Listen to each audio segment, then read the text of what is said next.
Were you afraid on your life? Of course I was afraid for my life. I was very afraid for my life. And so now if I don't go kill them, then they're going to come and kill me. So I remember going back to my apartment, and I don't know if I ever became more religious in my life. I started praying. I started praying and I started crying. You felt empty? I felt distant and close at the same time. It's very hard to explain. You probably couldn't have convinced me that I was not Michael Jackson. You're praying 5 times a day at 9 years old. Until my grandfather went back to prison. Who was the first Jewish person you met? So I grew up in a Jewish neighborhood, so I saw Jews all the time. They used to call the police on us. My house was loud, and I recorded my first 2 professional songs at 13 years old already. We understood something very, very fast that most people who convert to Judaism don't. Nissim, when you told your old crew that you're converting to Judaism, what was their reaction? It's a very good question. I don't think I told them. We understood something very, very fast that most people who convert to Judaism don't understand. And that is that just like God told Abraham, Lech lecha, you have to go from the place, go from what you know. So before we ever thought of, making any type of announcements, we started running on our journey. Literally, that's what it was. It wasn't until really after the fact that I started to realize that people, felt some type of way about it. It wasn't that I was running from something, but I was running to something, right? You were looking for something? I was looking for something. I was looking for Hashem. By that time, I was at least aware I was looking for God. I didn't know it was going to land in Judaism. But because everything was going, it felt slow, but it was going probably pretty fast when I look at it retrospectively, in our growth and our spiritual growth and us getting to this place of understanding that by the time I was still around all my friends, I wouldn't have known to tell them where I was going. I had no idea where I was going. So by the time it was clear for us that Judaism was where we were going, I was already not hanging out with anybody anymore. Wow. Let's dive back where you were born. You were born in Seattle in Washington State? Yeah, I was born in Seattle, Washington. I was born and raised there. Both my mother and my father were both hip-hop artists. They both also sold drugs. I always say, like any good Jewish boy, joined the family business very early, At what age? At age 9 already, I was already smoking pot. Wow. So I'll talk about that already. So I had already started smoking weed then. By the time I was 12, I was already selling weed. I was already, expelled from the school district. I was running with GD, Gangster Disciple Nation. I was getting myself in a lot of trouble already at that age. But I was conscious. I was always a very spiritual and deep kid, but it was just a natural part of my environment to be around those type of things. Like when I would come home from elementary school, I would come in and see like dope all over the table. You know what I mean? That's how it was. My house was a trafficking house. We were battered around by the FBI when I was 8 years old. I read about it. I wanted to get there. So I don't need questions. You're good. No, so I seen a lot growing up very early on. I used that's Seattle. You know what I mean? I just talked to a guy who grew up in Gaza. So you know what I mean? Different, from different hoods, you experience different things. But that was just sort of life for us, growing up. And I don't really think there was ever a moment until a few years after that where I started really thinking like maybe this isn't me. You. Yeah. What happened that one day you decided I want to become Jewish? First of all, also I read about it a little bit on Wikipedia, whatever it was, that you were born Muslim. I'm not sure. Give me the story. First, I wasn't born anything. I was. My parents were not religious at all. My mother and my father, like I said, both were in the drug game. My father was pretty smart though, and thank God today he's changed his life. He's a major turnaround. But my parents split when I was 2. Then my mother, basically, she remarried when I was 2, and my stepfather, which really isn't the right term because he's a father. I grew up with him in my house. It's always been that in itself has always been a struggle for me because.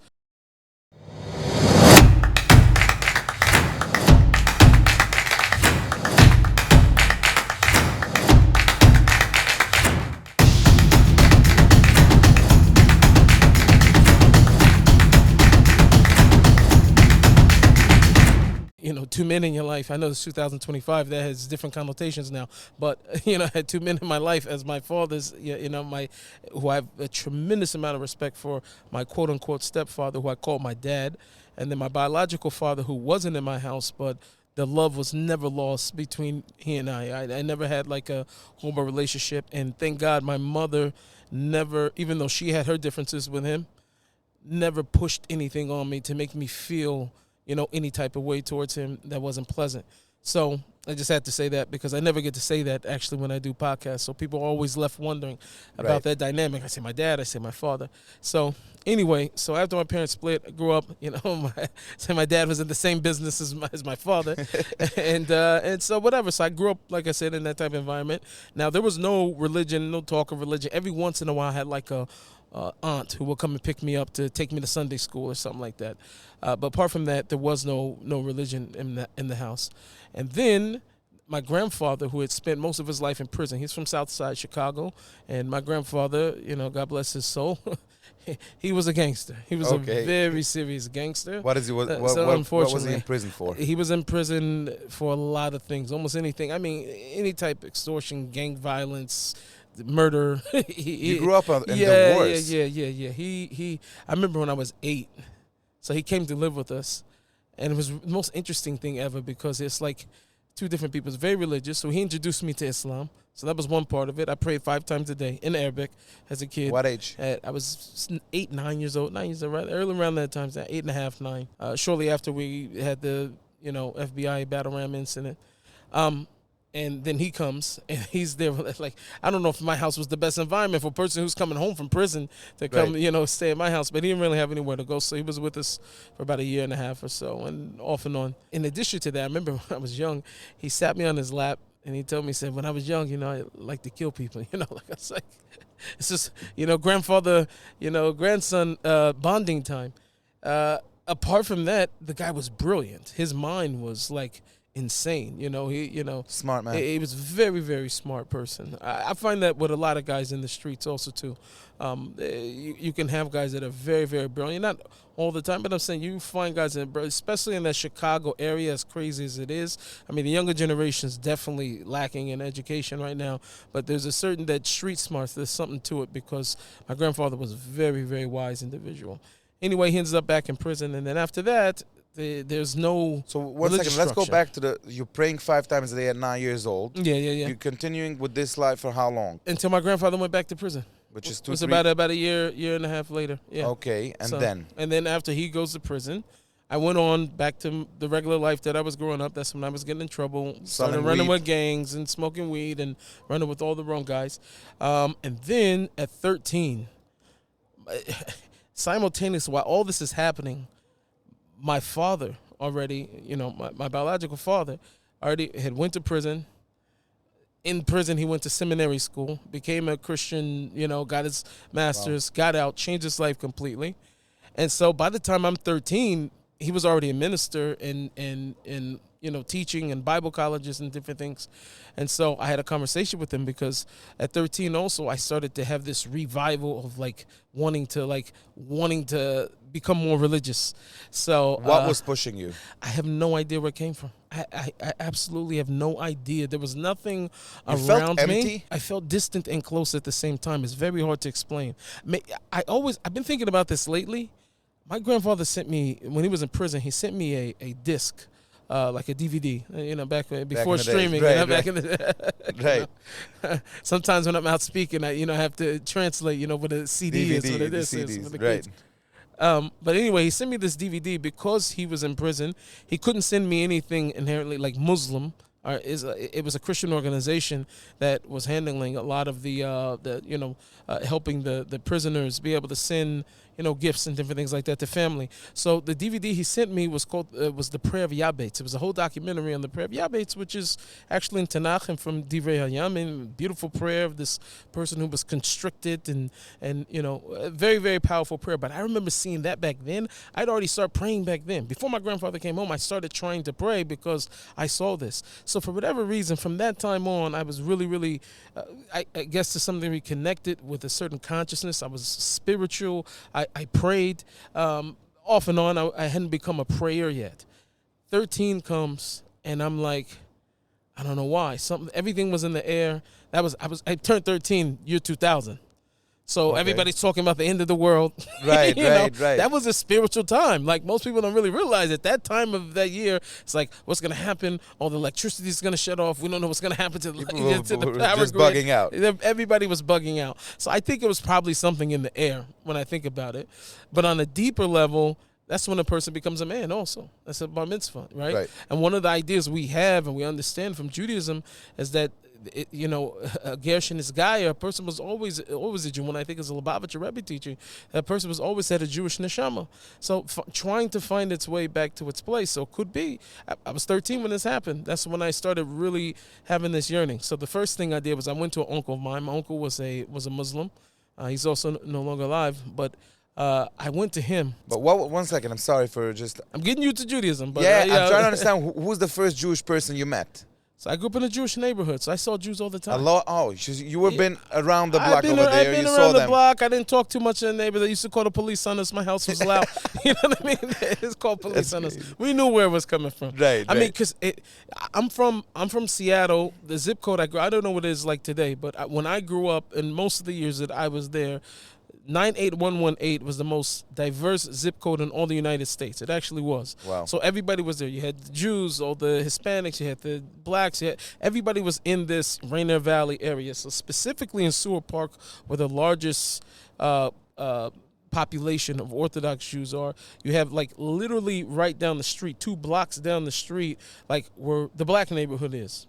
Black area of the neighborhood. So I technically grew up in the Eruv, inside. Wow. Yes, I used to walk through a shul every day to get to elementary school. I used to ride my back. The synagogue, I was Magayer and I became Jewish, and I used to ride my bike behind there all the time as a little kid, Wow. So it's very interesting how everything works. So I Were used to they see over Jews there all the time. from Jews, like Hasidim? No, there was no Hasidim in Seattle. Not by the time I came back to convert, I met my Rebbe, and he was Hasidic, but he was the only one there, and he wasn't from Seattle. Okay. But apart from that, no. Apart from Chabad outside, but not particularly in this neighborhood. No. Okay. It was a large Sephardi community and a large Ashkenazi shul that had been there.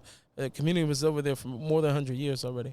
So, but it was room. There was a kollel. There was, is what it was. And, I always make the joke. I always seen Jews in black, but I never seen black ones. So, but I used to see them all the time going up to shul.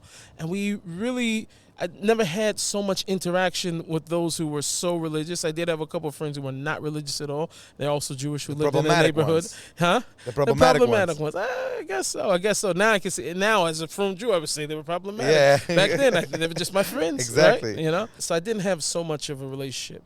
So anyway, let me get you there. 13 past that, fast forward, I ended up going to a Christian organization for a hip-hop program. I was only going for the hip-hop program. Wasn't going for God. I was going for a hip-hop program. Music. Just for music. And they introduced me to Christianity. Being there, like I'd known about Christianity. It's a part of the culture, black culture for sure. But I hadn't been on that level. So once I went to camp with them, that became like, wow, my life dramatically changed, at least in terms of religiosity, because it wasn't like my grandfather, introducing me to something and I'm just using it as an excuse to hang out with my grandfather and get out of doing whatever my parents asked me to do. So this became like the beginning of me trying to like find something new. I became very, very good friends with those people, and they saved my life at the point that I was, because I was headed towards utter destruction. And being there was the stepping stone that was the beginning for me to start searching for spirituality even more. And the way that it worked was I went through high school, I was on the football team, and by this time I was a fairly good kid. That encounter lasted probably all the way up until around the end of my senior year of being pretty much a very devout Christian. I met my wife when I was 16, so we've been together since we were 16 years old. Till today. I'm with my high school sweetheart, thank God. Okay. And so that's special. It's very, very special. So by the time we were finishing high school, what happened is already I had an offer from a major record label. My demos had made it already to the desk of an A&R. And so I'm having these conversations now. At this point, I'm a Christian. So I'm very uncomfortable because they want 50 Cent style music. 50 was huge at that time. Right. He was huge. And so the whole industry had sort of shifted to that. And But 1 second, I'm sorry for knocking in. No problem. When did you start generally thinking that I want to be a musician? Because you were doing a lot of other stuff. You were doing drugs, you were doing selling stuff and doing everything. So when is the age you felt that you want to be a star? You want to be a rapper? You want to be a... I don't think there was ever a time in my life where I didn't think so.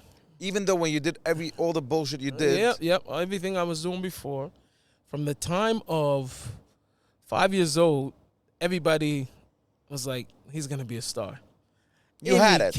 Any camera, anything that was on, I was dancing.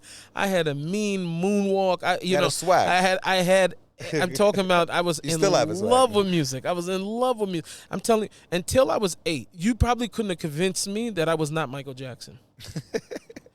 I always tell people, thank God I was not hanging around Michael Jackson when I was 8 years old. But at least you couldn't have convinced me I wasn't. I used to sleep with a dirty white glove. I had my microphone. I had the moonwalk shoes, okay?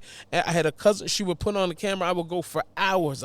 Any song that came on, I was singing it. So from that point on, by the time I was 8, they bought me my first beat machine.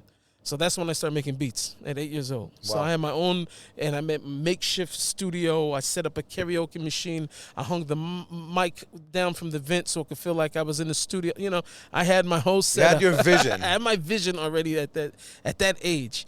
And then by the time I was 13, my parents hooked me up with Vitamin D, who was a big producer at that time. He had already worked with Dr. Dre, with Busta Rhymes, and a lot of other people. He really took me in, and I recorded my first 2 professional songs at 13 years old already.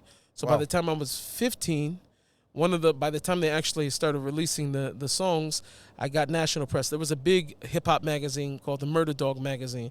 It was Vibe. It was up there with Source and Vibe and all that, and Murder Dog was specifically very, very rap. But I had already started getting press inside of that magazine already, which was a national magazine, so at 15 years old. So I started very, very early. My career started, I say, professionally at 13. And people started to get to know you at that age? Yeah, for sure. So we had a setup where...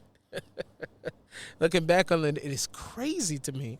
At 15 years old already, so I was with a record label, local record label. I ended up actually taking part ownership of it at the time. By the time I was 18, my dad had stepped in and held the piece for me. Okay. But we had our own night at a nightclub. And so already then, like I don't know if it was every Tuesday, every Wednesday night or something like that, we had our own nights to put on our own acts. So I was already rocking nightclubs that I could not go into at 15 years old, 15, because 16, 17 years. Because I was going in to perform, but I couldn't lose the liquor license. So I have to go in with security. And then after I was done, they walk me back out. Or whatever. And I used to sit in the car. You started making money already? So I started making money already from music. Yeah, off of music. I was already making money already. I think maybe around 17, 18 is when I started getting paid for shows. They were like scrappy. But when I was 19, that's when it really started happening. That's when I really started hustling. I released my first actual studio album. And we did it guerrilla style, like in terms of marketing. We're selling everything out of the trunk and whatever. That's when I really saw, okay, I can make some money with music. So I got paid a little bit more for shows, started putting on our own shows, actually taking venues and putting on shows. So that was really when we started making some money. I don't think it's compared to what I make today doing so now, it. But I'm trying to understand, you're 19 years old, you're starting to perform, making money, everything, life is good, basically. What is still missing that you, at some point soon, you're going to want to start a new life? What prompted that record and what really actually spread up that album was I lost my mother. So my mother died of an overdose that same year I was 19. God. So my mother, I was very close to, and at that time, I've been with my wife since I was 16. So she's sort of like, I think ashamed to today that I had my wife, because she really stepped in and into whatever I could say filled that void of me losing my mother. But losing my mother, that gave me such motivation because I just wanted to win for her.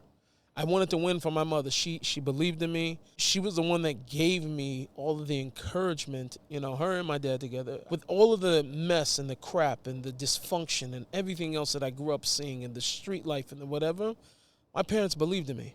They believed in me. I never grew up not feeling like I couldn't believe in myself. You're going to become something. Right. I always felt like I was going to become something.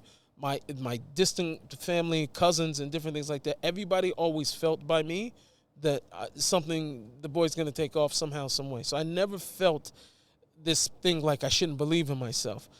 I wasn't a ball guy to the degree where I was overly confident, but I just never felt like I wasn't going to do something. But after losing my mother, I was like, for her, I want to win. So I went all in on this album. I was dealing with the record labels at that point, but they had all pulled out on me. That was Dame Dash Music Group. This is right after Jay-Z and Dame Dash had split. And I spent a lot of time with, rest in peace, Clark Kent. Clark Kent discovered both Jay-Z and Biggie Smalls. So Okay. he was the one that was after me big time at that time. And he was... It was like surreal to be in all these places with all these people. Right. And you feel on top of the world. I felt on top of the world to some degree. It's like there's something's about to happen.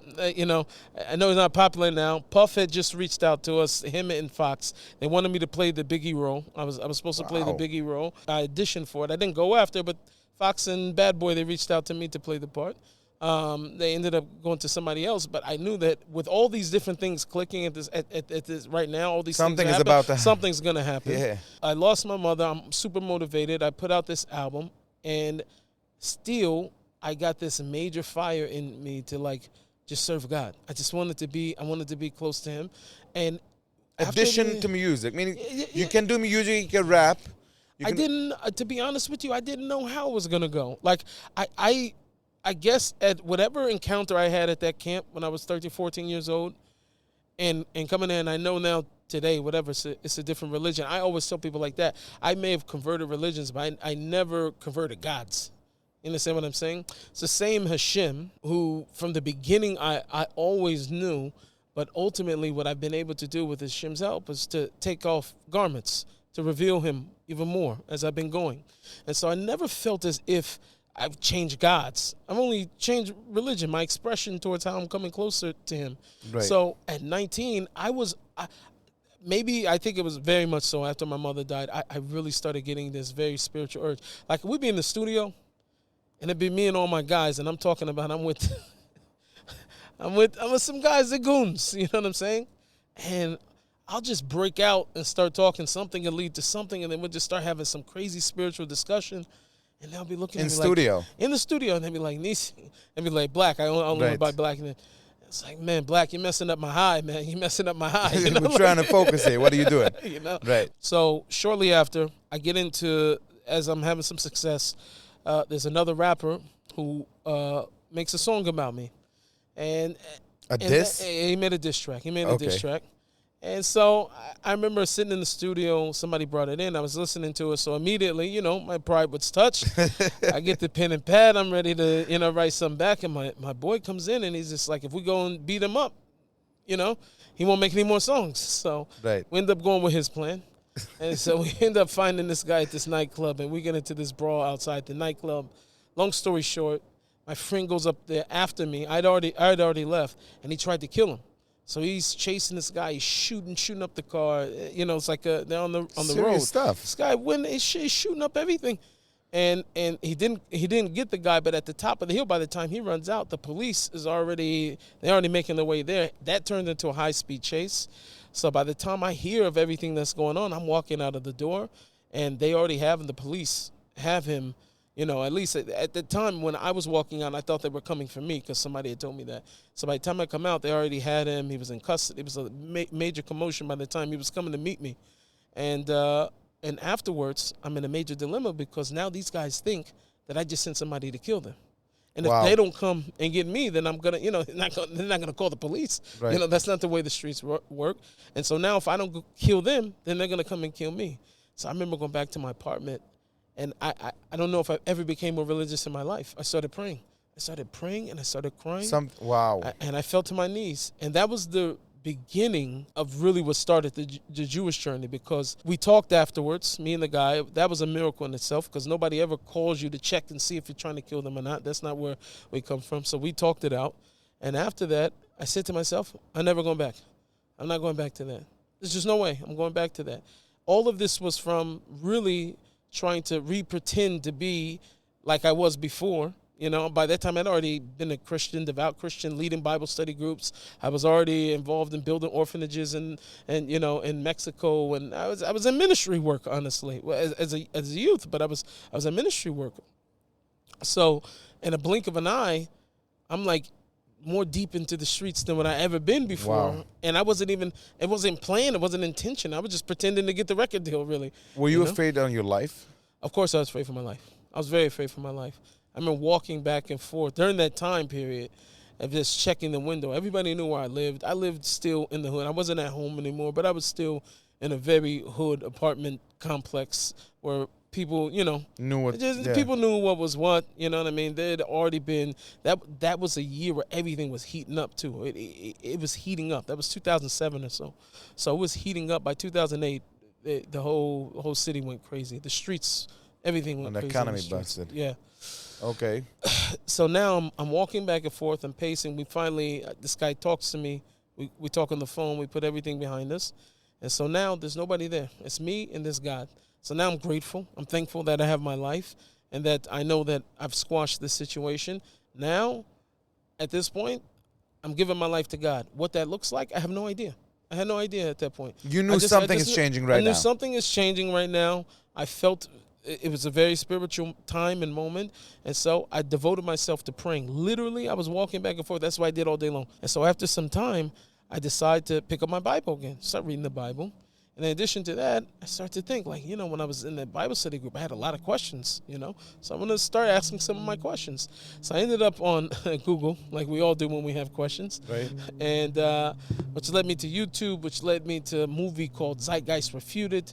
And Zeitgeist Refuted was supposed to be refuting a lot of the claims that a movie Zeitgeist was making towards primarily Christianity. I will say that even as a religious Jew, and as much as I love Hashem, and as much as we've been hated around the world, when it comes to like Kofrim and atheists, and that Christianity gets it the worst. There's always some new. It's because it's the biggest religion, so they always people taking stabs at them. So this movie Zeitgeist Refuted was trying to defend all these claims, but it was agreeing with all of them. So I couldn't believe it. Like, what are you agreeing with the movie that you're supposed to be refuting? At the end, they said that, yes, of course, Christmas, Easter, all these things, Jesus never celebrated because he was Jewish. He kept Passover. He kept Sukkot. And then after that made me start going like, hold on, I read the Bible how many times? I never paid attention to any of these things. And there's a difference with taking the Bible and interpreting it the way people are telling you to interpret it and how to read things, and actually looking for what God actually said. So that prompted me to reread the Bible, like literally from cover to cover. I remember after it was, I'm making this short just to, so we could, because we can talk for 4 hours. We could go for 4 or 5 hours. Interesting life story so far. So what happens is I start ordering books and more books, and I got. I don't know how probably many books confused. Yeah, I was very confused. You got to be very confused. By the time I went to sleep every night, my head was a cholent. I was sitting 8 hours a day, busy with this. 8 hours a day. I was going through all these different texts, Quran, a few different versions of the Christian Bible. I had a Tanakh, JPS Tanakh, and a Chumash, and I'm like going between all these different texts. Rabbi Google in front of me, and I'm really, I was really going at it. But at some point, I remember taking Tanakh, the Hebrew Bible, whatever, and putting it on the table as if God was on the other side. I was so, at this point, confused, but I at least had made up in my mind that it starts here, because all the other religions started here. So I know that at least it starts here with this book, with the Hebrew Bible, so at least this is where I'm going to start. So I remember putting it on the table and pushing it as if God was on the other side, and I said, I'm going to read this book again from cover to cover, but I'm only looking for your character. I want to know what you love. I want to know what you hate. I want to know what you reward, I just want to know you. That's all I wanted.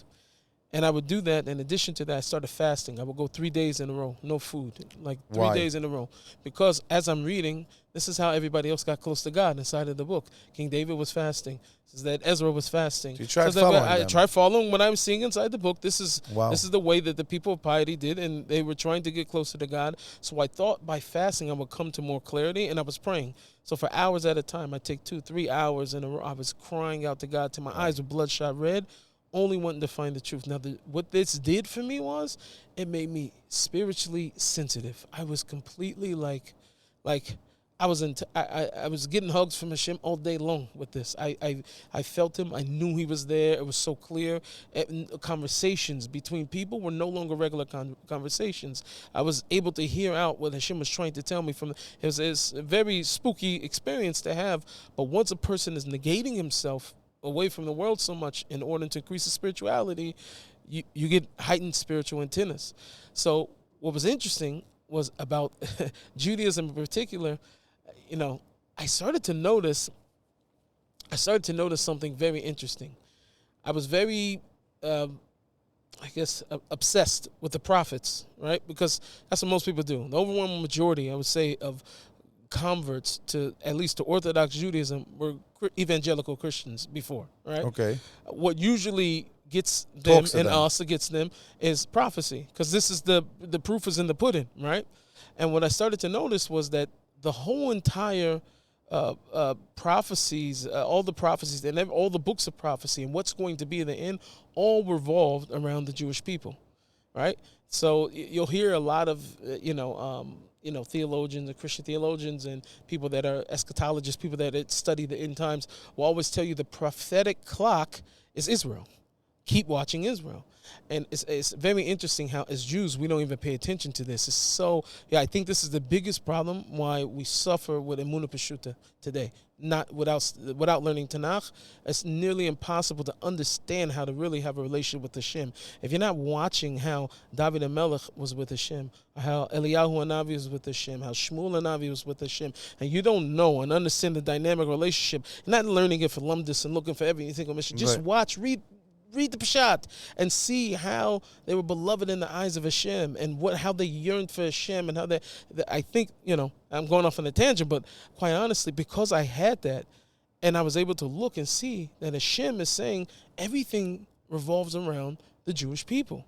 And everybody's masking to it. The Muslims are masking to it, and the Hadith, the Christians are masking to it. So I'm guessing Jewish is my place that I want to, wow. Right. So for me, it became clear, and I came to a very simple conclusion. Either the God of the Torah, the God of the Jews, is true, or there is no God. There's only one. Wow. That's the only way it could be. And the reason why is because the proof was in the pudding. When I started to see Jewish suffering, that's what woke me up in terms of seeing, and this is what I mean by that, because some people think I'm crazy, is that the same Hashem told you that if you fail to hearken unto me and to listen to my command, I will drive you out from the land. I'm going to make you small in number. I'll cause the land to become barren, right, and without inhabitant.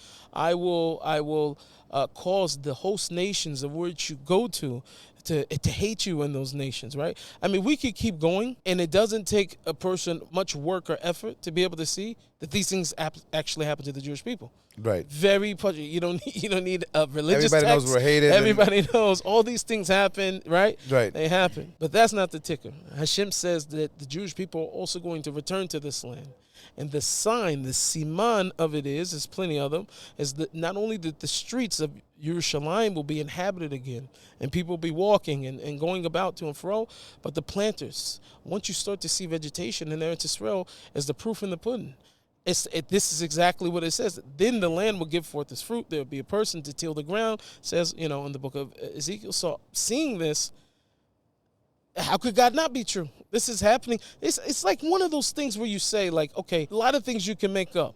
But I mean, that's a 2,000-something year promise to make it happen, and it's to the script. You understand? It's to the script. Look, listen. Now let's start with some juicy questions. Okay. So now you converted to being Jewish. That's fine. I understand your story. Okay. Now, why did you decide from converting to Hasidic Jewish that you could have become a modern? It's easier, not so closed up. Mm-hmm. Why did you go from Kitzoni? How do you say that? So this is a very good question.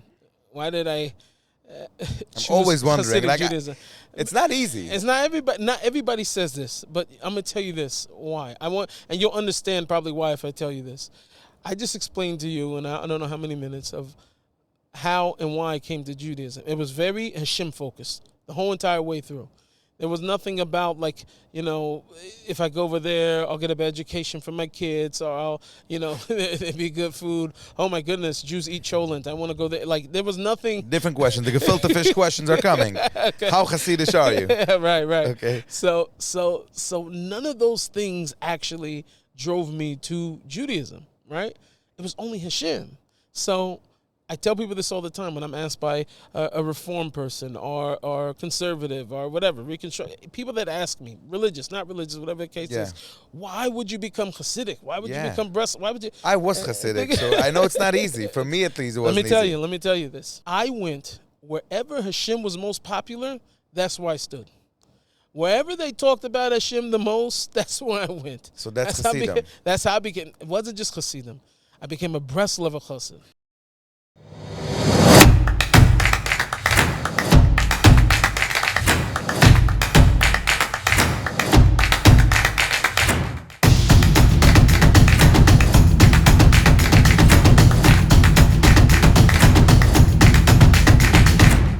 We're going to talk about You Breslov, about Oman, so about everything. Because I specifically became a Breslover Chassid.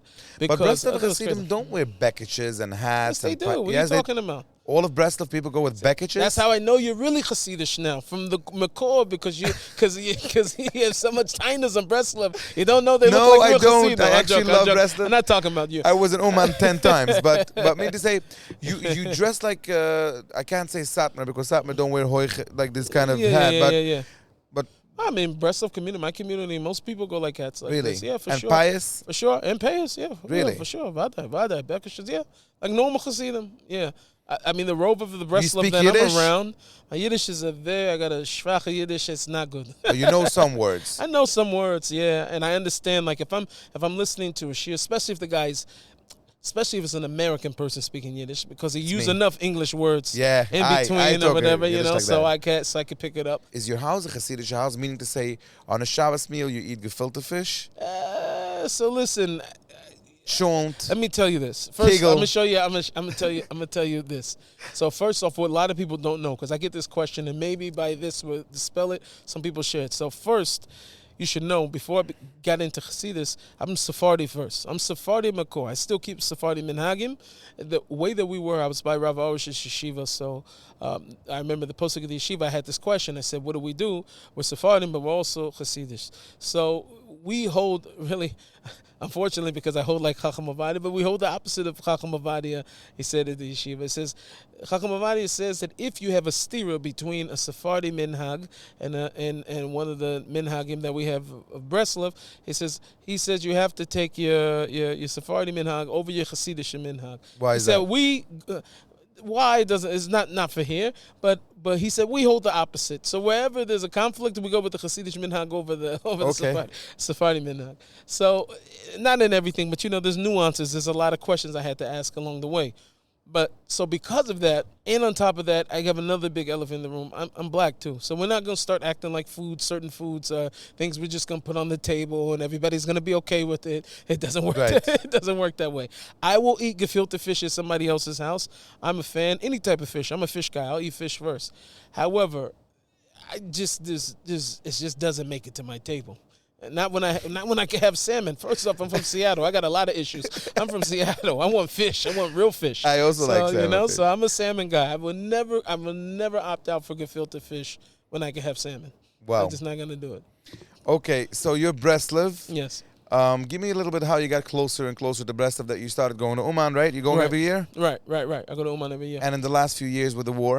I'm still there. You're still there? I'm still there. Listen, wow. Either I'm gonna get sirens. I'm gonna get sirens here and pitch him, and show him and get him over there. We also want to get to this topic later. We're going to about how you got to Israel, but let's continue first on your journey. Mm-hmm. So you're getting closer to Breslov. You're becoming Hasidish, and you're moving states. You're going somewhere, or what's your deal? You're staying there. Seattle. I was in Seattle the whole time. Okay. So Breslov only really became my path, because I was going at one speed. My wife was going at a different speed. This is right when we were already on the brink of conversion. That's interesting. I want to hear about it. So she wasn't moving as fast as I was. She was with it, spiritually, her heart and everything like that. But it's a lot, when I was the one with the Rabbi Google more than her.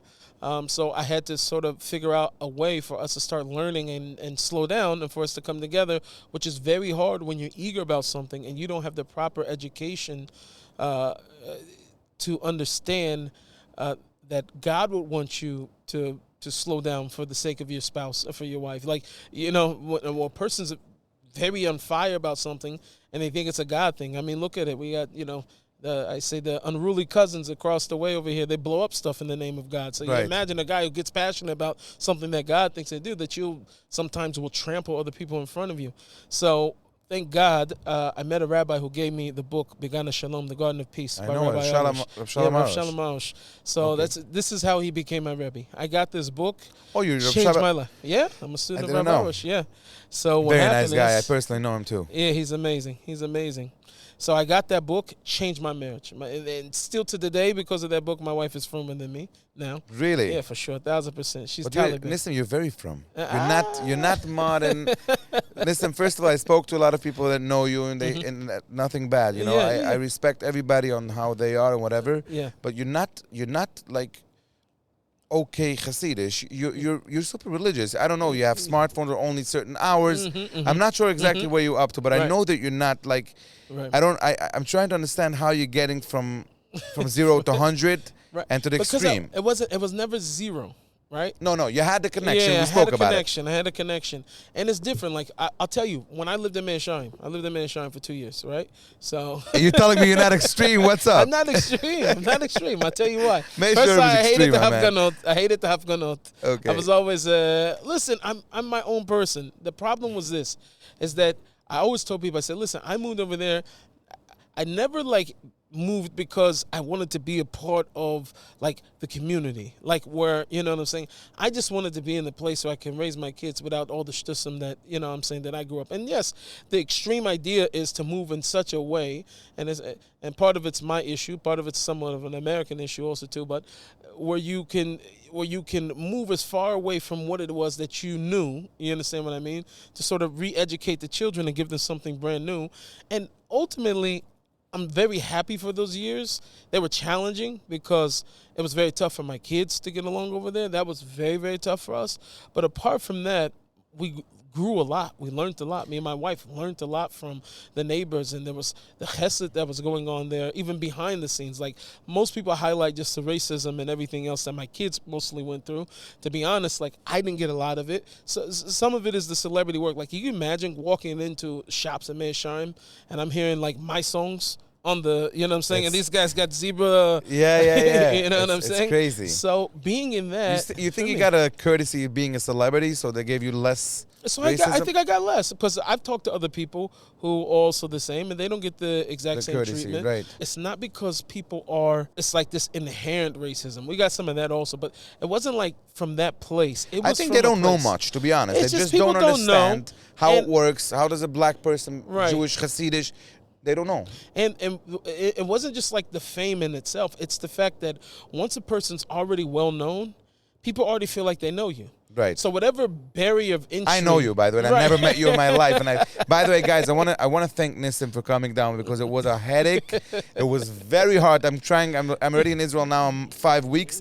I'm trying to reach him since day one that I'm here because I know a lot of people of you asked me to bring him up, but it was a hard but thank you for coming down. We Thanks for appreciate having it. me. I really appreciate it. Of course. So, how is music continuing in your life while you're doing the transition and you're becoming Jewish? What's up with your music? The cursing words are getting out of the dictionary. What's going on? No, so honestly, I haven't said a curse word since 2008. So from the moment that after I got out of that beef with the guy and I was doing the praying and every day I was praying and talking to Hashem and everything, that encounter, all the fasting, the praying, whatever, that changed me. That's why I always talk about, like, when a person has that real Hashem encounter, God, it changes you.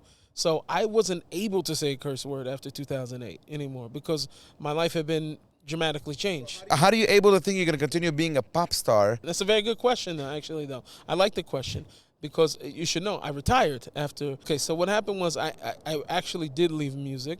By the time I started my gig, it was 2009. So that was supposedly technically my last album. I finished up one album that they ended up releasing with my brother-in-law, The Black is Brown. We finished that. That came out 2010. And technically by 2009, that was my last official album. And I'd already told my business partner, I said, I'm done. I don't want to record or make music anymore.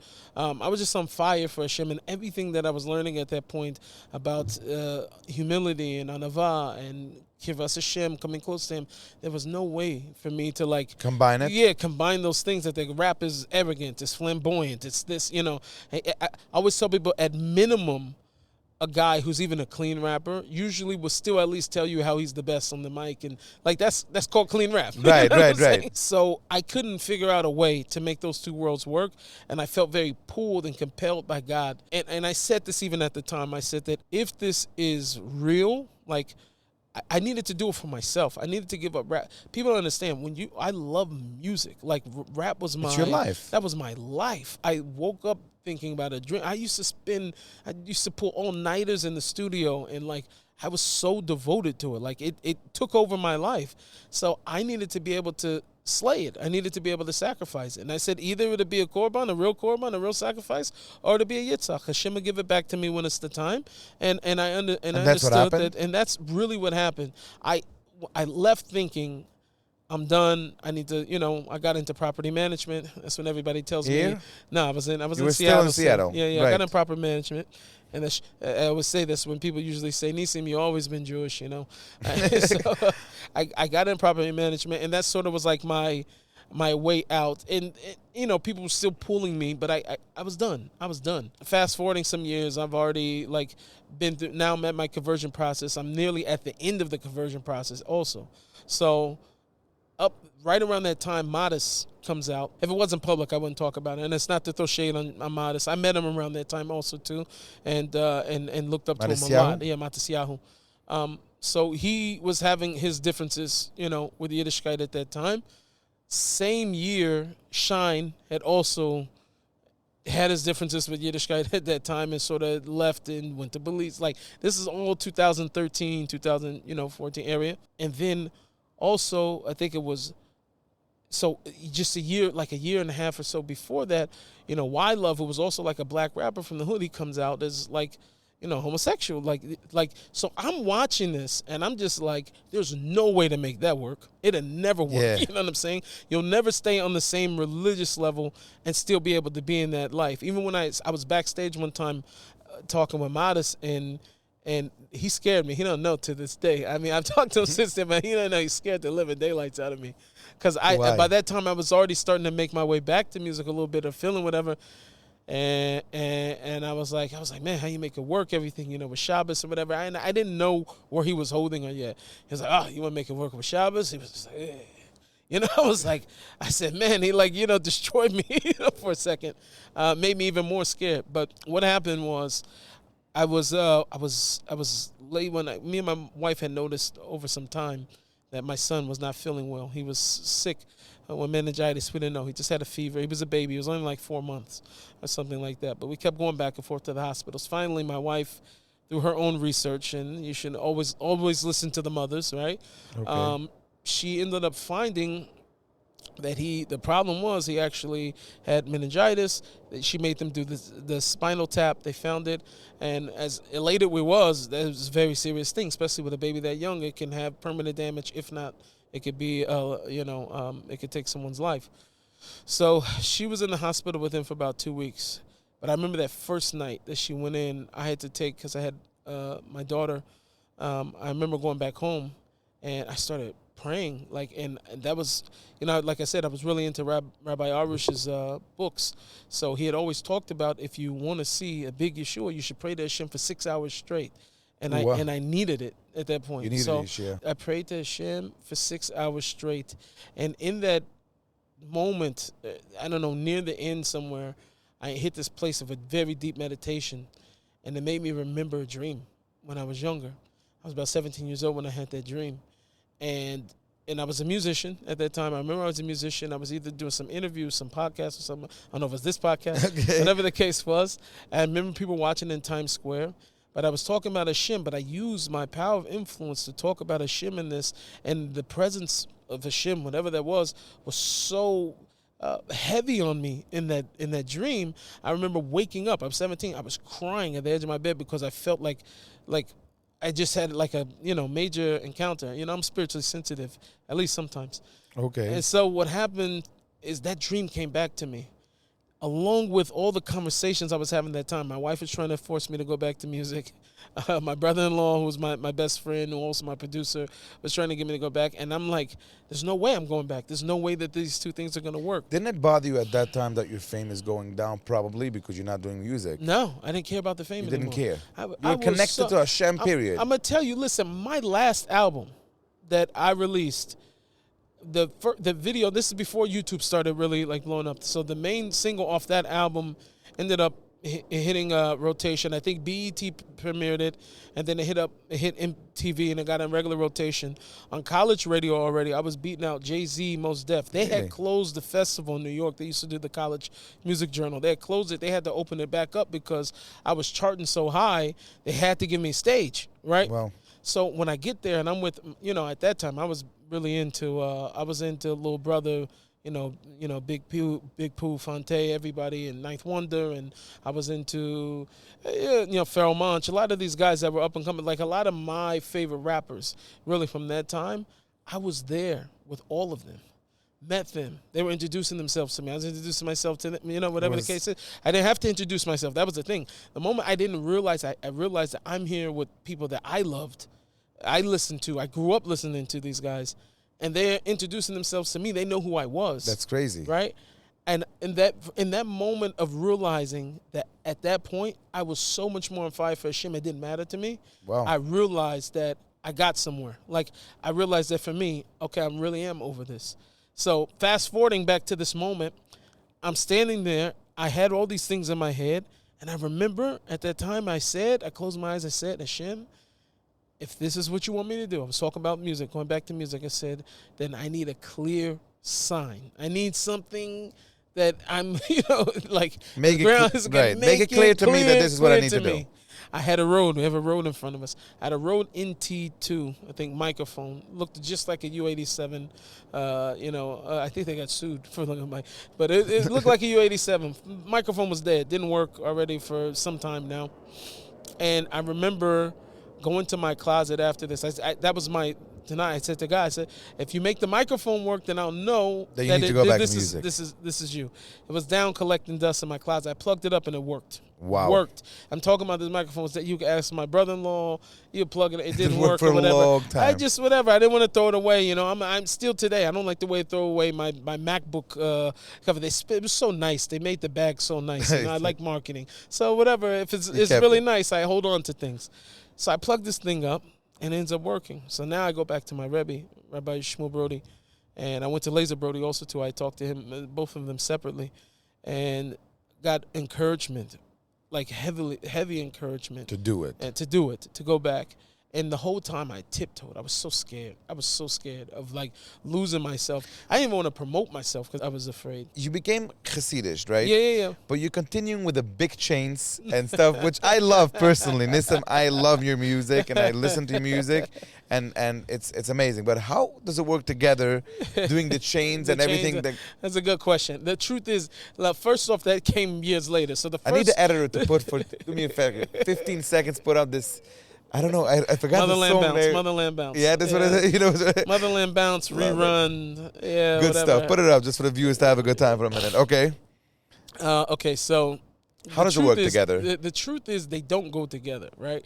So if you follow my career, my first real Jewish song was Hashem Melech with Gad Elbaz. Yeah. Right? So that good was stuff. the one that like broke the mold. Like that blew up. It went number 3 on the world charts, and there were non-Jews listening to it. The song went viral, and so I didn't even know Jews listen to music. Like I wasn't even I wasn't even aware that there was a Jewish market. I didn't know much knowledge. Who Gad Elbaz was really like. I knew him, but I didn't know. I listened to his music for years, but in my head he's just Jew. I didn't know there was some type of stardom to that or whatever. This Elbaz family generally are talented. Yeah, very talented. I know Binyamin, his son. He's also a good writer. He's also singing. He's also but very talented people. Yeah, I've known Binyamin since he was a little squirt, He's a good guy. So. Back to this. So you're saying it doesn't work together, but it didn't, and I still don't think. I'll tell you what happened. Are you still doing it? So fast forward in my career, of course, I'm still making so music. The chains I'm not are doing working. the chains, not the chains. The chains, I'm not doing. Oh, the chains is done? No, I have to explain to you what happened. Okay, go ahead. And this is good for your viewership Everybody should know what happened when Motherland bounced because I got slaughtered for this. Right? Really? You loved it. There were plenty of people that did not love it, and including myself. I tell you what happened. So fast forward. If you follow my career from Hashem Melech, everything's very panimi, Million Years, Fly Away.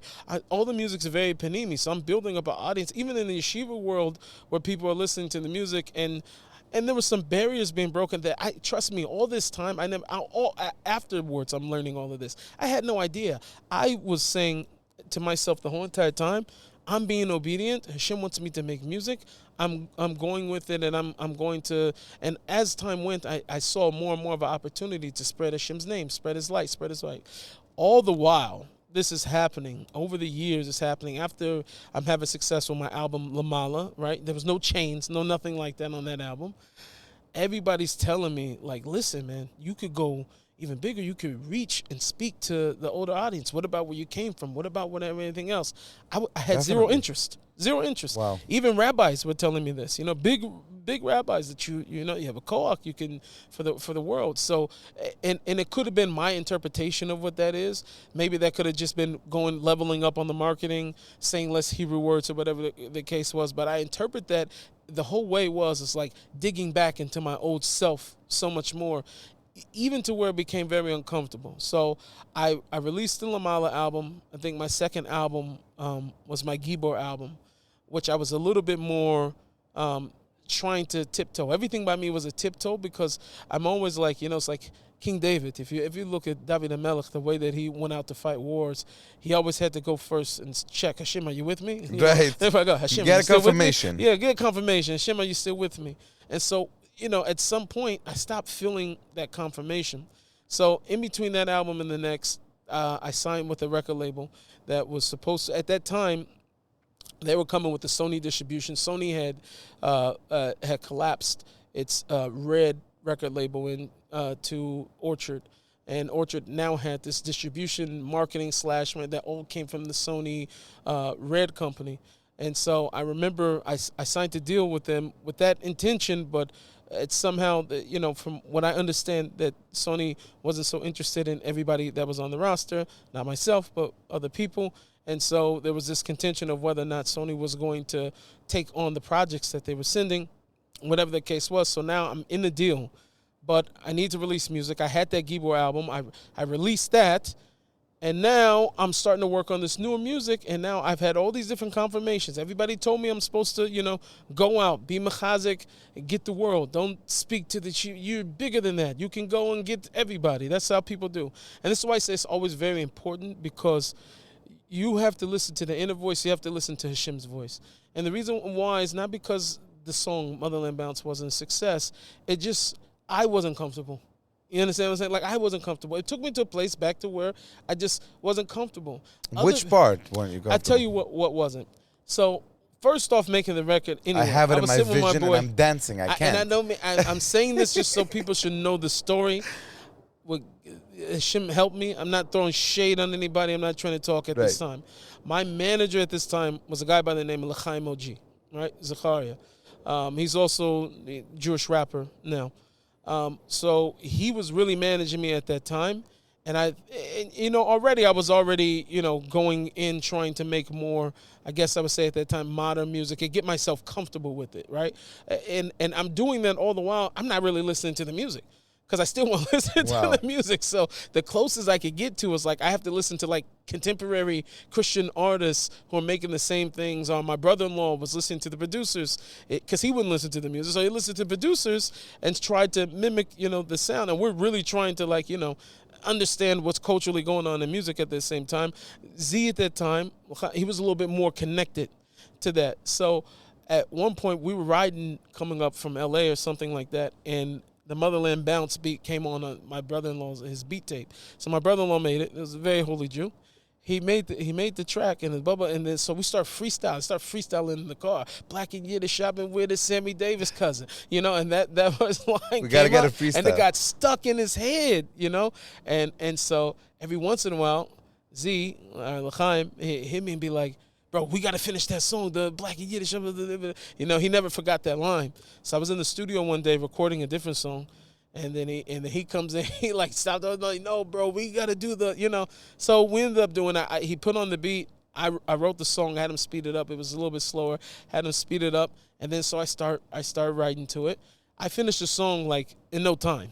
I wrote the song really quickly and whatever. I didn't put a whole lot of thought into it, and I had some built up stuff at that time because I was going through the fact where whenever I went into like New York or somewhere like that, not only the Hebrew Israelites, but black people sort of like start giving me shade, like at the airports, and like, oh, you became European. Like people were just saying, like calling me out, like checking through whatever. And then how are you handling it? It was crazy to me because when I was coming back, at that time I was trying to get my kids into school. Now my kids weren't Jewish enough to get into the school, and I'm not black enough. You know what I'm saying? Wow. To go through the edge. So I had this. I went to Rav Chaim Kanievsky. And when I went to Rav Chaim to talk to him about the situation I was going through. You're talking about schools here in Israel? Yeah, schools here in Israel, of course. We're going to have to get shortly how you got to Israel. Right. Generally, what made you move? Okay, so I ended up going to Rav Chaim.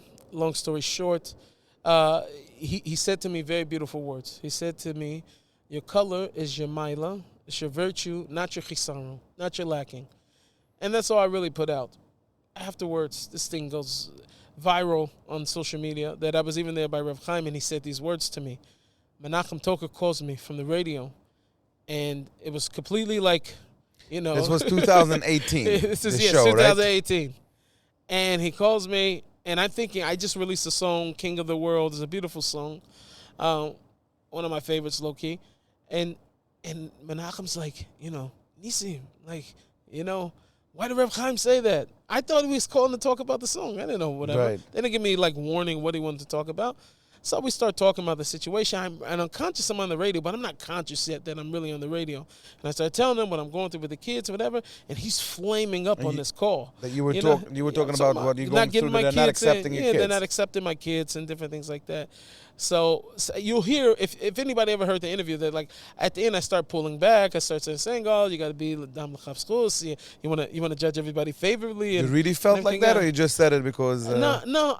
You had at the time 50-50. I was in pain, but I never wanted nothing bad to happen to anybody, or I never felt like let me go to the news. I'm gonna put this out there. Like I just didn't have that. Like I came to Yiddishkeit because I was following Hashem here.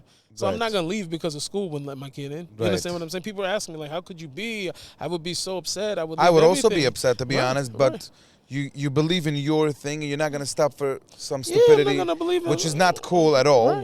We all disagree. 1,000% wasn't cool. 1,000% wasn't right. It hurts, and it's not fair. And it wasn't right. At the retrospect, understanding where people are coming from, people want to maintain the shmira, right? So I had to start thinking about why was I going to those schools? Because I didn't want to send my kids in other schools. There were plenty of schools I could have got my kids into, right? But because there was a certain shmira, there was a certain shmira that I wanted for my kids. That's why I went to those schools, right? And because they were trying to keep that shmira, that protection, they didn't accept me either. You know what I'm saying? Even if it was shtusim. Like I went to one school, I remember one time, and in the Hanhala, the person who was in charge or whatever the case is, said, you can't come here. Then his kids start teaching our kids all this other things and whatever. First off, mind you, up at this point, I was still living in Mainshore. My kids had never even seen my videos. You understand what I'm talking about? They never even seen any of my videos, right? They don't know who you are. They know. People stopping me. They knew music, but there'd be other, famous Jewish musicians that came over, and they didn't know who they were because they never seen the clips. They didn't watch clips. So I remember going to one of these Beis Yaakovs. They grew up Hasidic now? My kids? Yeah, they grew up Hasidic. They grew up from whatever the case is. Yeah. My boys here, I'm making my first bar mitzvah. Baruch Hashem, we just got him a nice hat. No way. Baruch Hashem. But so... What's funny about it is that I remember going to this Beis Yaakov. We forgot how you got here. I'm going to tell you. Talking about school. You're going to love this story. Okay. I'm going to tell you. So I ended up going to this Beis Yaakov where they told me they worried that my kids are going to influence all the other kids over there. So I go there and all these girls coming out. It's Nissim Black. It's Nissim Black. And they're all coming out. Right. They want my kids. My kids don't know who's Nissim Black, but they know, right? And it wasn't because I was at the Shabbos table, okay? Right. So some of it you have this shtiel. So let's go back on when did you move? So I moved to Israel almost almost 10 years ago, 9 years ago. I'm almost up And to for 10 what? years. Like, what happened that made you move, or you felt your heart, Israel's calling you? Yeah, What happened? for sure. Listen, I told you already, I was studying Tanakh. I think a lot of reason why people don't have love for Israel, especially in the frum world, I think one of the biggest things is, like I said, goes back to this lack of learning Tanakh and learning, the Nevi'im. Because Yeah, but Tanakh is important. Tanakh is important, but you also know when you're moving to Israel financially, it's harder. We all know Israel, Niknet B'Yisurim. Yeah. It's not an easy place to make money. Right. And you took it in consideration, and you're still doing it. Yeah, so actually I had the opposite experience, right? You had? Yeah, I had the opposite What do you experience. mean? I was much more, and I was much worse off financially before I moved Really? to Israel. Yes. So by you, it wasn't a part of my cheshbon. It wasn't a part of my thoughts. I didn't think about it at all. First off, my love and my desire to be in Eretz Yisrael was much stronger than worrying about what my finances are. Right. Most people lose here financially because they always calculate the finances first. You understand? This land is not about your the whole thing is Lamala Me'er Teva, this whole entire Eretz Israel. That's what it is. I live back and forth, and I'm also ready to give out. I'm giving up every day that I'm here. Yeah. I'm giving up a lot, but I feel you. That's why I love Israel. I want to hear it from you. So I tell most people this. When people are passionate about being a part of the arts, being an actor, being in film or whatever, and they realize this is my thing, what do? They drop their whole entire world, they pick up and they leave, and they move to LA, and they try to start their career. That's why a lot of homeless people there in LA, you go and see they're talented. Not a joke. They could juggle, Not a joke. they can act, they can do all type of stuff like the homeless because they gave up everything and they tried to make it work, right? You see the same thing. Paris, France, what are these people that gave up everything to go make it in the fashion industry because it meant that much to them? Eretz Yisrael is the place of emunah, religion, coming close to Hashem. So why would you give up everything? Only if you want to do those things. It's also very easy to go the other direction. You know that.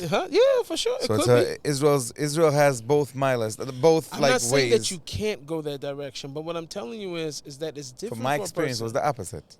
But it depends. What I'm telling you though, what I'm telling you is that most people. I'm not talking about you. I want to interview you, but you don't know me well too. But I'm telling you. Yeah, most people are coming because I'll tell you, I come into encounters with Hasidic boys and different things like this. And some of the guys are very off, very far away, atheists, whatever the case is. I can talk to them maybe 5-10 minutes already before I tell them Hashem has no tightness on them. Why? They never knew Hashem. They never had Hashem. They had Judaism. They had some form of their form of Judaism. But with Hashem, a lot of people don't realize we're living in a world today where a lot of people have a relationship with Judaism and they don't have a relationship with Hashem. Don't know him, important. Never knew him, never had anything to do with him, thought about him maybe once or twice. Think about it. The average Orthodox person wakes up every day. They'll go through the motions, chakras, mincha, marav, everything, learn, bechavrusa, and everything or whatever, and sleep and didn't think about Hashem one time the whole entire day. I'm telling you, that's the average person. So can you imagine? And what happens is, I tell you this, it's an amazing phenomenon.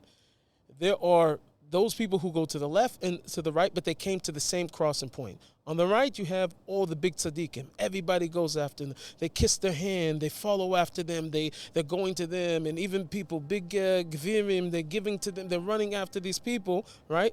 If you notice, start paying attention. Baruch Hashem over the years become close to a lot of different tzaddikim. They're all different. None of them check the box. Why? Because they came to this place where they despised it. They couldn't come with the rote living and just waking up and sleeping, existing in the Judaism. They came to a place and they despised it, so they went to the right. What happened to most of the people that went off? They came to it, they despised it, they went to the left. But they came to the same place. And I believe that the overwhelming majority of the people that went to the left, had they gone right, they'd be big tzaddikim right now also too. Big tzaddikim. But they came to the same crossroads. I see one of my questions over here is about a whiskey company. Yeah. Is it something that you have? What is it? Talk to me. So in 2021, right after Corona, I hooked up with a guy named... 2009? No, it was 2021. That's when it 2021, happened. okay. Yeah, 2021. I released a whiskey, Hava whiskey. It was basically a Hava Nagila. I had this record, Hava Nagila, I was releasing, and I didn't have a name for the whiskey. I met a guy named... I wasn't even trying to get into whiskey. I was trying to make a Moscato. And I got so exhausted from all the runaround and bureaucracy or whatever, I kind of had given up on that. I was sitting in the parking lot one day at near Machane Yehuda over there on Agrippas in Yerushalayim, and I run across this guy named David Zybel, and he runs to his car, comes back, and he's got these 2 bottles of whiskey. So I'm like, oh, wow. I said, I just looked up, and he said to me, I make this whiskey and whatever, and I looked at it, looked very nice, very like, I said, what do we think about Nissim Black whiskey? He said, come on, let's talk. So I went out to go see him in the Golan. Long story short, picked out some barrels that he hadn't released to market yet. I bought some of those barrels, repackaged them, rebranded it, and released it as Hava. I made the Hava Nagila. And it's still working? So what happened was it actually worked very well. It worked a little bit too well. It was so well that I couldn't even really focus on it because I had to tour at the same time. And I had 2 issues. One issue was that there was a falling out between Facebook and Apple. That hurt a lot of people that were involved in marketing products, specifically online. We were doing DTC. We weren't in stores. I did a few stores. I was only doing DTC, so people were ordering and we would ship it to them. So we did that. But the problem was after that started to fizzle out, at the same time, like a week later, shipping prices, especially in Israel, went up by 65%. Wow. So I said, for me to really make this work, and I was already charging like $120 per bottle already and barely making anything. It was just sort of like now I had a product, so people were buying it. So I shelved it. I just was like, guys, okay, I'm going to shelve it. I'm going to get back to it. I always said I'll get back to it.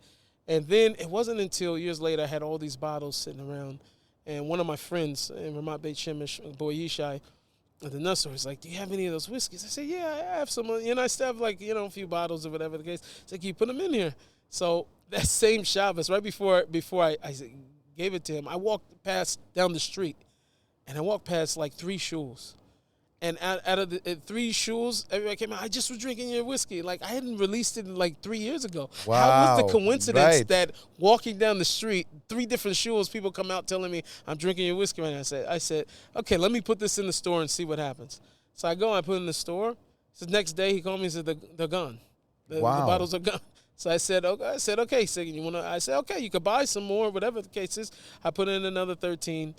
Next day, they're gone. Right? So every time I put them in there, they're gone. So I said, okay, this is Siman Hashem. I should probably be putting on the whiskey. So I'd been working with somebody over time, and we were dreaming it up. But after that, I kicked it up full speed, and I've been, putting together a team right now, and I actually documented it. So I'm going to release this as a series. I'm going to release the whole entire process of me deciding to build it. And what really came is that I wanted to be home with my family. I tour 100 days out of the year. I'm on the road, away from my family. Did we get already to the question or not about Israel, how you got here? No. We have to get here. What happened? Okay, that's a major story, I guess. Yeah. So we were going there. So with Israel, I wanted to move here because it's the land of spirituality. And my wife at first was not on board. Ideally, she was on board, but I don't know anybody. How many kids you have? The language or whatever. Now today I have 7. 7. But I moved here. I have 4 kids. Okay. When I moved here, she wasn't on board. She wasn't on board. It's a foreign country. She never been there. She doesn't know what's up. Doesn't know what's up. And if you live in a frum community already, you hear all of the lashon hara and everything else that comes back with, and the people there are so cruel. You hear the beautiful things, but you for sure hear a lot of tough experiences. So it was very tough. But every day, since I'm a breast lover. So I'm at least spending an hour with Hashem every day in Hid Bududu talking to Hashem, And so I mentioned it, 10, 15 minutes, whatever. I'm going to spend some time on moving to Israel. So at some point, I remember going to Uman for Rosh Hashanah, and I was there. And a lot of the guys from the yeshiva and everybody I was around, a lot of the people that came from Eretz Israel, and it was such fire. And I said, Hashem, I need this. I can't. If I want something, I have to go after it. So second day Rosh Hashanah, I woke up, I went to the Nate's Minyan, and after that, it was going to be some time before Shiner opened up the tents for the meals. So I had some time in between then. So I went down to the bottom of Pushkina.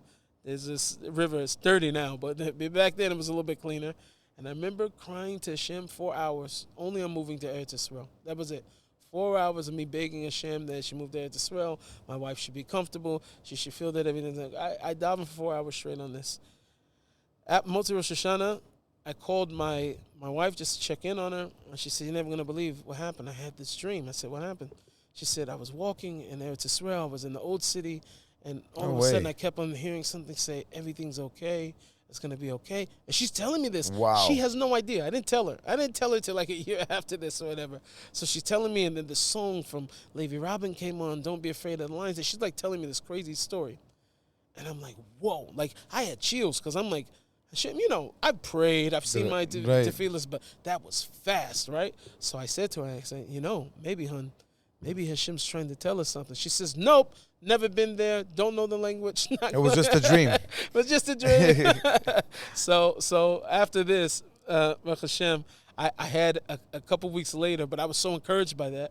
So a few weeks later, I kept on praying more and more about it. A few weeks later, I was in London. I had a whole week there. And that whole week that I was there, through London and Manchester, there wasn't a night that I didn't go to sleep that I didn't spend a few hours on crying about moving to Israel. Really?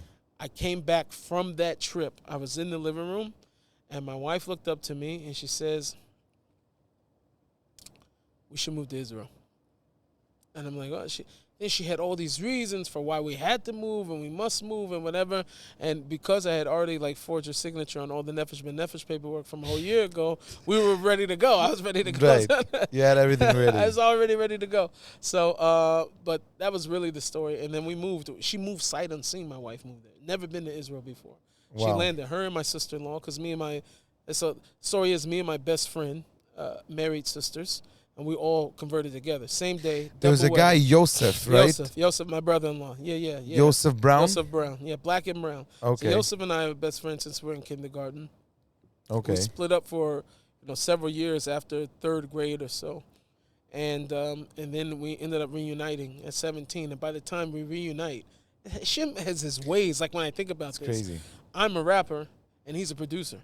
Wow. You understand what I mean? That's how we united. We united in my studio. Where does he live now? He lives, we could throw, ketchup from the Mirpesa. No way. Yeah, we all moved here, everything together. Yeah, that's everything. Amazing. Yeah, so I think it's 5 girls and 1 boy. I have also a big family. 4, big family in Baruch Hashem, and the families are very close. So we all have each other. So that's a beautiful thing also. And most of my big songs, he produced those records. Nissim, which artist would you like to do a, how do you call it, a collab? Collaboration with? Yes. If I could choose one artist. Let's first start with the Hasidic singers, then we'll go on to the Chilonim, and then we're going to see. Let's see. First, Hasidic singer that you want to do a collab with. First Hasidic singer. Ooh, yeah. Do you ever thought that I got to do a collab with this guy? I mean, I kind of already did one, but I don't think it was the right way to do it because he and I didn't have it. We both got placed on songs. It happened twice with Hasidic singer, but one person that for sure I've always loved his voice, but just because I love him, I love his vibe. I guess these are 2 guys really, but let's go. Was Barry Weber. That's Barry, I know guy. Barry. I love Barry. Okay. I adore Barry. Other guys I adore, even though they're not Hasidic style or whatever. There's also Zusha. I love Zusha also too. Zusha who? Zusha's a band. There's 2 guys. If you don't know them, you sleep. I sleep. I'm out of Hasidic music for a while, but there's people they're not so Hasidic. That's why I said I don't know if I know Hasidic and they make music. It's like me. If you call Nissim Black Hasidic music, I'm really not. But whatever the case is. Okay, and from not a religious guy, an Israeli singer. Israeli singer who's not religious. I have a guy that I got to introduce you to. Both of you freestyling like crazy. Maybe Omar Adam, I love his stuff. I love his Mizrahi. I guess if I could choose a guy who wasn't religious, yeah. Omar Adam, because of his different voice. Yeah, he's got a different voice. He's got a very unique voice. It could be interesting. Yeah. He's also, I would love to put you with Static in the studio. You know Static? So Static and Static is my friend. Really? So me and Static were actually supposed to work on music low-key. No Static way. reached out to me a while ago. So first off, I was on this show, Kochav Haba. Oh, you went to... yes, I tell you, that was a whole sugya. That was a whole sugya there. Wow, Kochav Haba. First off, I didn't want to do it. I was really forced, honestly. But I love Rav. Why did you go to the show? Rav Arush is all about scaling up. Like, if you can bring more people close to Hashem at all costs, go for it. You know what I mean? He told you to go? And he told me to go on it. I was getting the X Factor, all these shows have been hounding me since I got here to Israel. And in the interim, I had a friend start taking over my management. All my managers that I was working with or people who were involved, I always told them, no, we're not even thinking about it. No. And then I had one friend who was sort of like interning. He was taking care of things for me, and he like kept on pushing me. Like he wasn't booking anything. He was like, "Come on, man, you got to do it. Let's come on, just ask the Rav." And whatever, so I asked the Rav, thinking he'll be like, "No," and he was like, "Yeah, you have to. You must do it. If I die, like you got to go do it. Like you can reach more people." So I go on already not really for it, and part of it was fake. It led to something else, honestly, which is crazy because AGT also happened after this. So what is AGT? Americans Got Talent. Okay, you went there. So I went on that also too. Yes, what's happened with Coca Vabado is those Static had been there were some of the judges, and then it was some other guy and whatever. So I ended up passing, but I quit immediately, and I said I can't. Part of it is, more than half of the contestants already knew my music. They already knew my videos and all that. So I was like they had me like in a separate room. It was wasn't you were already a celebrity. It's interesting. Yeah, it's kind of already a celebrity. So for me, it was kind of like. It didn't feel like beneath me, but it felt unfair.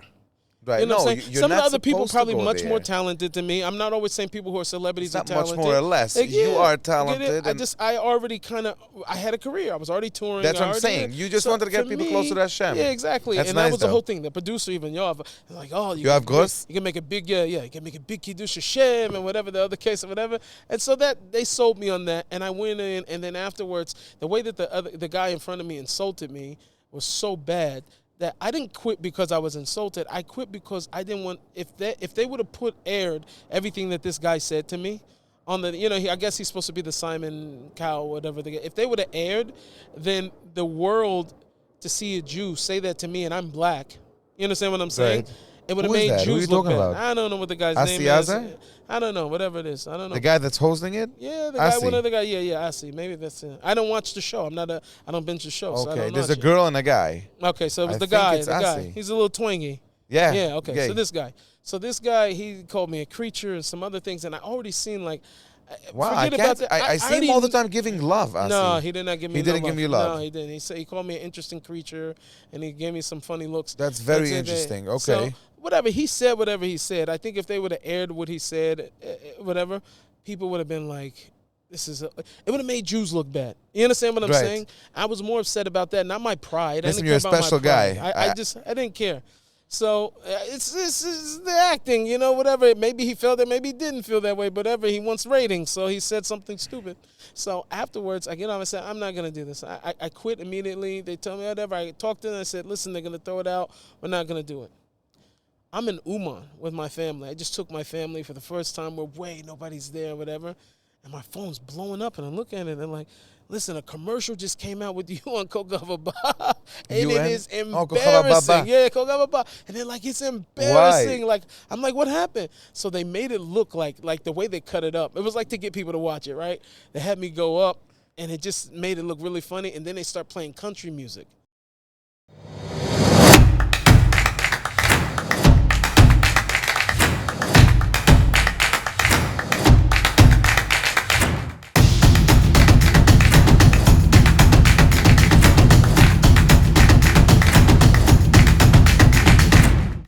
And so the country music comes on, and the guests are all like, and whatever, watch, Right, it gets a jump.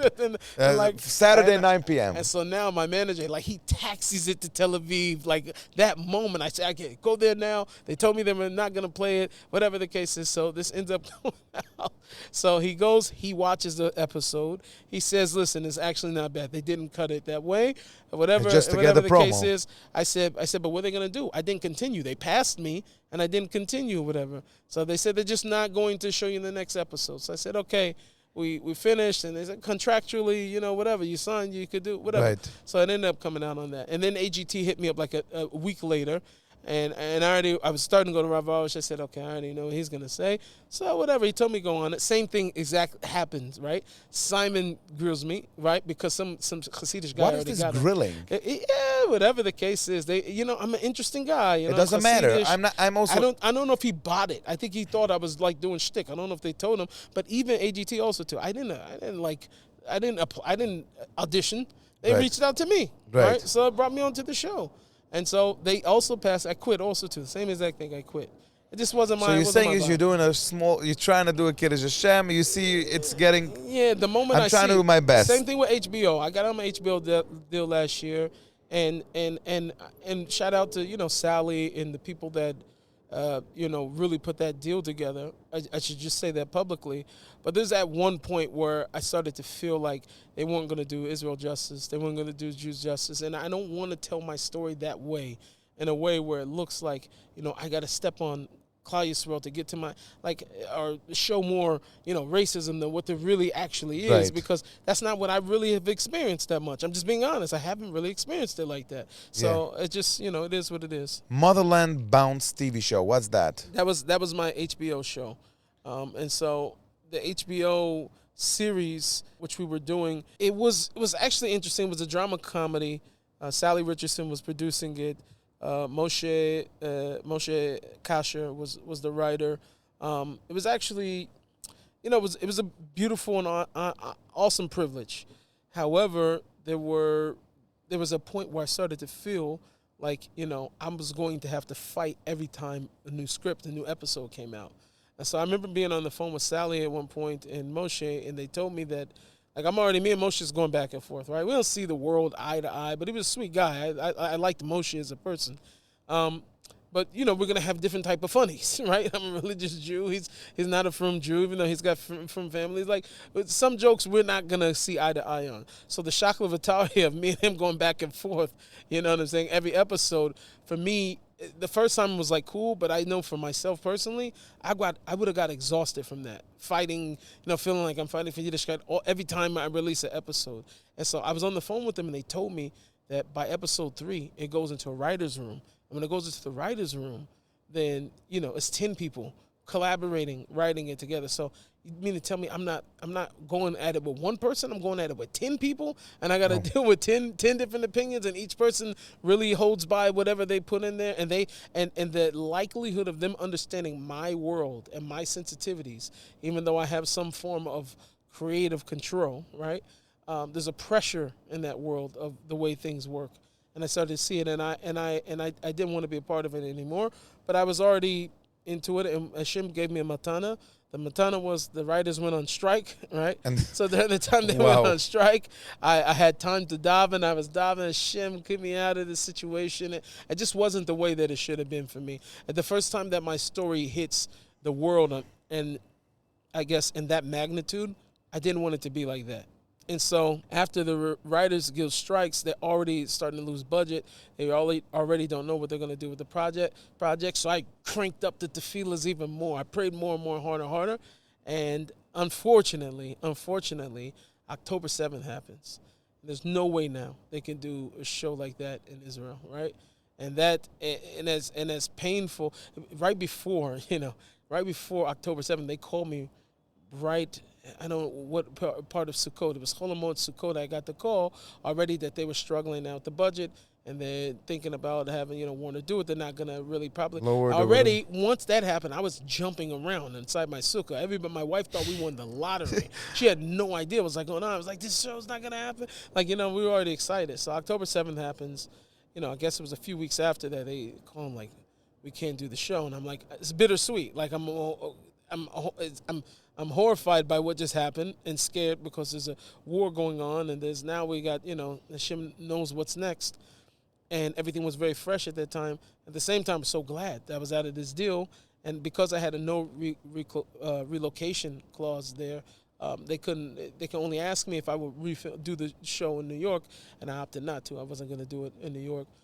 Still, kept a professional relationship and will work with some of those people in those capacity, but these things have to be 100% on my terms before I ever do anything that's going to have my brand out there. Nissim, I still have 45 questions, but we're not going to get there. We're going to have to do a part 2 one day, but maybe in 6 months or whatever. Okay. But I'm going to ask you my last question. Mm-hmm. One thing I want you to tell our viewers, something they don't know about Nissim Black. You're a very interesting person. You have a very interesting life story, and I apologize to everybody. I want to continue, but I can't. He needs to go, and he even stayed already 30 minutes more than expected.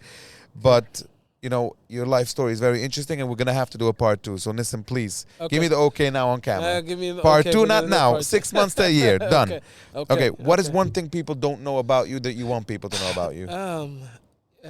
There's probably 2 things. One thing's a little bit shorter. So, there's this thing I hear all the time from people, they say to Nissim, you're not like other artists, so sweet. You're easy to like talk to. I can ask you for a picture. You're Most not other easy guys, to get to, but you're very nice. Right. I think you're nice, but you're a very hard person to get through. Okay. Okay.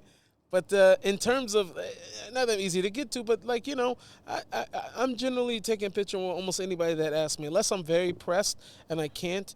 But I'm never like. I don't have no ego where I'm like, oh, you can't talk to me. Like, and I don't give off that type of thing. Absolutely And until not. I started seeing it by a few other artists and different things like that, I didn't even know what they were talking about. I was like, okay, well, I don't have those. But Hashem's crushed me enough over the years to let me know I'm not such a big something. Right. So, but there is one pet peeve I have. I have one pet peeve. And that pet peeve is that right before I go on stage, there's always people who are either late to the show. Somehow they got either backstage or something like that, and they start asking me for selfies, and I'm about to go on stage. That's the time where I pray. That's the time, and I'm really praying that I remember my lyrics, because I know, I'm not listening to myself so much. Right. I remember my lyrics, my everything, like all my cues and everything like that, and people like coming up to me for selfies. Biggest pet peeve in the world. I'm about to go on the stage. That's my time for prayer. Like, this is not this the is a request. You're asking people just not to come. This is my request. This if is a request. You see me before I go on stage, please. I try at every show if I can. I try to take a picture with every person who came in, depending on how big. Sometimes the crowds are way too big, and I can't even think about that. However, I try. So I'm generally, you can catch me not before the show. That's one thing. You're with asking, a passion. but now I want something that people don't know about you. Okay, so now that was a request, bigger. Ladies and gentlemen. So another thing people probably don't know about me, I don't know how juicy or how crazy it is. I don't know if I have anything like that, but I'm probably, especially at this stage in my life for sure, it's always kind of been neck and neck. I'm much more passionate about visuals than I am about music. Like I don't love music like that anymore. Really? And I haven't for years. I have not loved music like that for years. Now what I mean by that I love what it can do for me. Like what I listen to most of the time, like I almost don't listen to music with any words. I love scores. I love listening to cinematic scores. That's my favorite type of music to listen to. My kids hate it because I will play scores all day long. But can we listen to real music? I said, no, listen, I'm listening to real music. What you're listening to is not real music, okay? So I love listening to like movie scores or cinematic. Like I have my favorite like composers that create music, but like euphoric music and dramatic. Like I'm a drama king, basically. Okay. So along with that is I love visual. So a lot of times even when I'm writing songs, I'm already thinking about the video before I even get to the song part. Like I'm already thinking about the video. I'm not even thinking about the song. I'm thinking about the video before I even finish the song. Visualize so it. I'm visual. So I'm a major gear junkie. Love tech in terms of like video and audio stuff. Like you already know when I've been talking. Right away you walked in here. Walked in here. Maybe if you tilt those lights up, like I'm into that type of stuff. What most people don't know. So I'm really into that. So most people don't know that.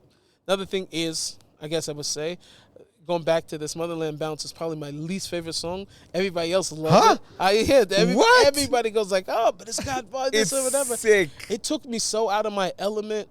Like, I love making music that's very openly about Hashem and about that relationship, because that's what I'm most passionate about, right? So whenever I made a song where I still talked about it, and like I didn't like leave it, but I kind of like, I went back into some place where it wasn't really where I like to come from. So, most people Nissim, don't I want to that. tell you something. I was sitting with you over an hour and a half, I see, 1:35. First of all, I'm very impressed. You're a very nice guy, very real guy. Thank you. And also, I'm impressed of myself, and I think it's in your schus that I didn't say the F word for an hour and 35 minutes. There's no podcast that I use the F word, because that's why my podcast is uncensored. I say whatever the hell I feel, and I didn't curse one time, guys, and I know you're going to be happy for it. So it's the first time I didn't curse on a podcast in my life. Thank you very much for coming up. Thank you Nissim so Black, much. we love you, and I appreciate your time. Thank you very much for coming down, and we'll be in touch. Okay. Be in touch. Care. Thank you. Oh, shkoyach. Thank you. Thank you. Pleasure.